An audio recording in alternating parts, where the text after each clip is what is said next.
एक महिला भक्त वृंदावन से बिहारी जी लेकर अपने घर आई और तभी बाहर से गोलू घर के अंदर आया और माँ से पूछता है कि माँ ये कौन है। तो मैया ने बोला ये भगवान है और ये ही हमारे मालिक हैं। अब तो घर में जब भी कोई नई चीज बनती तो सबसे पहले बिहारी जी को भोग लगता। पहले यह सब चीजें गोलू को सबसे पहले मिलती थीं। इससे गोलू बहुत चिढ़ने लगा और मन ही मन ठाकुर जी को कोसने लगा। एक दिन गोलू की माँ काम पर जाते समय बोली, गोलू यमुना जी से मटके में जल भर कर लाना। जब गोलू पानी भरने के लिए जाने लगा तो जाते जाते बिहारी जी को कहने लगा, खाने के लिए तो सबसे पहले तैयार रहते हो, लेकिन काम तो मुझे ही करना पड़ता है। अगर यहाँ रहना है तो काम करो। कहकर गोलू यमुना जी से जल भरने के लिए चल पड़ा। गोलू जब यमुना जी में जल भरने लगा तो उसने देखा कि यमुना जी के अंदर बिहारी जी विराजमान है और कह रहे हैं, ला गोलू घड़ा हम भर देते हैं। गोलू उनको देखकर हैरान हो गया और बोला, नहीं नहीं, मैं अपने आप भर लूंगा। लेकिन ठाकुर जी ने उसके हाथ से घड़ा ले लिया और भर कर घर ले आए। गोलू घर आकर डर रहा था कि अगर माँ को पता लगा कि मैंने ठाकुर जी से काम करवाया है तो आज मेरी पक्की पिटाई होगी। माँ ने घर आकर बिहारी जी को गीले कपड़ों में देखा तो एकदम से हैरान हो गई और कहने लगी कि गोलू ये जरूर तेरी शरारत है, जरूर तूने ही इन पर जल डाला है। गोलू ने अपनी माँ को समझाने का बहुत प्रयास किया, लेकिन माँ ने उसको डांट कर चुप करा दिया और ठाकुर जी के भीगे हुए वस्त्रों को बदलने लगी। अगले दिन जब माँ ने गोलू को अनाज पिसवाने का काम दिया तो बिहारी जी फिर अनाज का कनस्तर ले आए और माँ को ठाकुर जी के वस्त्रों के ऊपर सूखा आटा पड़ा मिला। तो माँ ने फिर गोलू को डांटा कि तुझे पता नहीं कि ये हमारे भगवान हैं और तू भगवान के साथ शरारत करता है। आज तूने फिर इनके ऊपर आटा फेंका है। तो गोलू शपथ लेकर कहने लगा, नहीं माँ, मैंने कोई शरारत नहीं करी है। ये तो मेरे हाथ से गेहूं का कनस्तर लेकर खुद पिसवा कर आए हैं। गोलू की माँ आज बहुत गुस्सा हुई। अगले दिन फिर माँ बोली, बेटा गोलू, आज तुम्हारे बाबा बाहर गांव से वापस लौट आएंगे। बस आज का ही काम है, तुम जंगल से थोड़ी लकड़ियां ले आना।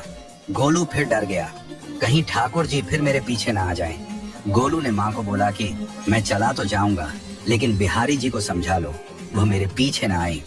उसकी माँ हंसकर बोली, हाँ हाँ समझा दूंगी, तुम जाओ तो सही। गोलू जल्दी जल्दी लकड़ियां लेने जंगल में चला गया और माँ काम पर चली गई। लेकिन उस दिन माँ काम से जल्दी वापस आ गई और देखा बिहारी जी अपनी चौकी पर विराजमान नहीं है।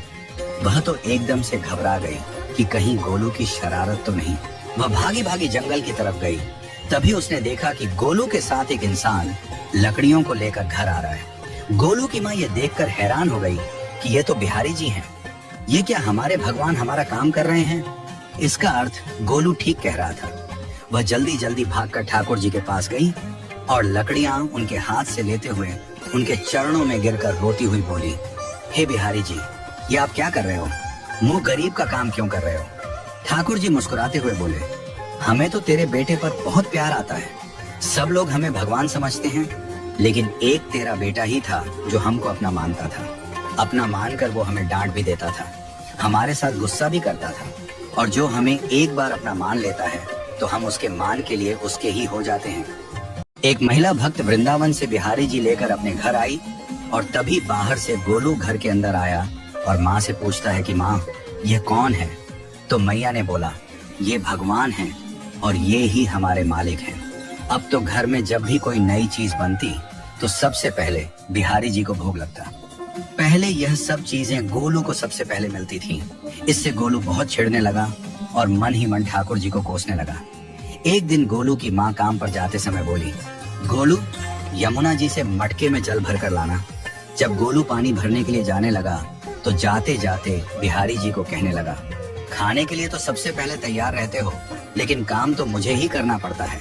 अगर यहाँ रहना है तो काम करो। कहकर गोलू यमुना जी से जल भरने के लिए चल पड़ा। गोलू जब यमुना जी में जल भरने लगा तो उसने देखा कि यमुना जी के अंदर बिहारी जी विराजमान है और कह रहे हैं, ला गोलू घड़ा हम भर देते हैं। गोलू उनको देखकर हैरान हो गया और बोला, नहीं नहीं, मैं अपने आप भर लूंगा।